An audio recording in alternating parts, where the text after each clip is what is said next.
السلام عليكم، انا مصطفى عاطف ودي الحلقه ال 52 من تركيا انجلش او انجلش تريكس. ما تنساش تتفرج على الفيديوهات القديمه عندي على الفيسبوك او على اليوتيوب. طبعا لو بتتفرج على اليوتيوب هتعمل ايه؟ سبسكرايب وتفعل الجرس. هتعمل ايه؟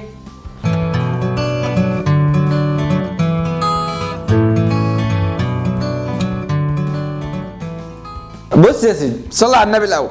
طبعا انت عارف فوتبول اللي هي كره القدم. فوتبول، اي بلاي فوتبول. تمام؟ عظيم، يعني كره قدم. في بقى كلمه اسمها ايه؟ ساكر. وخلي بالك مش سكر، ما بتتنطقش سكر ولا سكر. بص، ساكر ساكر ساكر. مره كمان، ساكر ساكر، يعني برضو فوتبول او كره القدم، بس دي بقى بالامريكي ساكر. فبص، ممكن اقول محمد صلاح بيلعب كره القدم. ده لو حد امريكي هيقول محمد صلاح plays soccer soccer soccer.